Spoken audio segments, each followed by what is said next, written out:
Somalia's national elections have been delayed primarily because of a dispute between President Mohamed Farmaajo and Jubaland President Ahmed Madobe. The origins of the disagreement between the two leaders started in August of 2019. Madobe was running for re-election. He had been leading the state for 6.5 years already. He was a strong ally of the Kenyan Defense Forces, who had invaded in 2011 and kicked the Al-Shabaab out of Kismayo. They were then folded into the African Union peacekeeping mission in Somalia, AMISOM. Madobe's militia fought alongside the Kenyans. The USA took an interest in Jubaland as well, preoccupied with containing Al-Shabaab. Emboldened by his support from Nairobi and Washington, the Jubaland leader took steps to protect his office. He published new electoral rules a month before polling.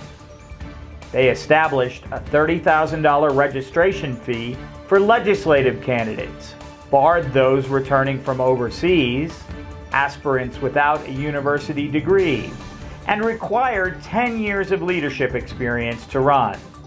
Madobe would have most of those MPs in his pocket, so he polled 56 out of 74 legislators in the state presidential vote.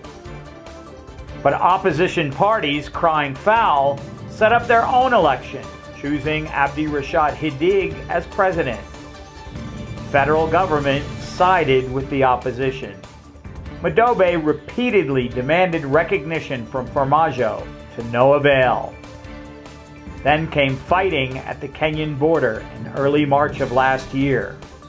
The conflict pitted state militia, loyal to Madobe, and federal troops. Federal forces won and stayed put.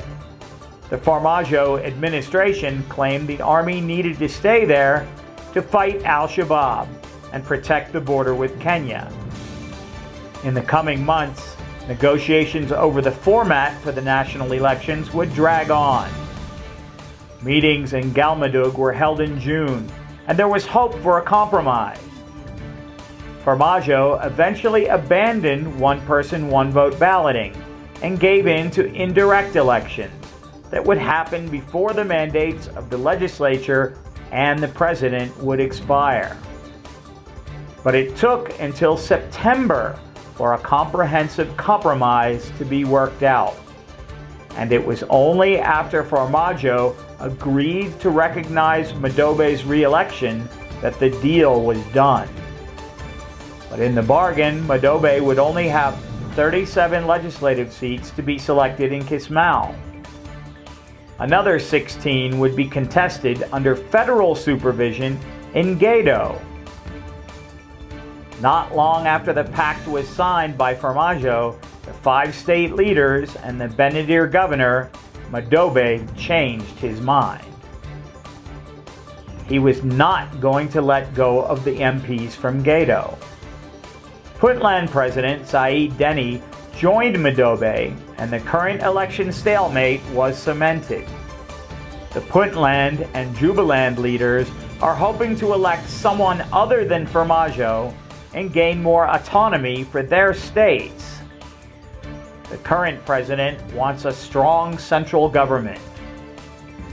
It is unclear how things will ultimately work out. Farmaajo re-elected, but his leadership disputed by Madobe, much like his own election was disputed by Farmaajo. Could Farmaajo use federal troops to get Madobe and Deni in line? The United Nations has issued a strong statement on their behalf, demanding that the September 17th agreement be implemented. Madobe and Deni have not reacted so far. Its neighbors, Ethiopia and Kenya, are probably less worried. Each would like to hold on to influence in selected Somali states. Previously, the U.S. ambassador urged Deni and Madobe to get the September deal done. But after pulling out all U.S. troops from the country, do they still have the pull they had before? Stay tuned to ADN TV for continued reporting as the Somali national elections take shape.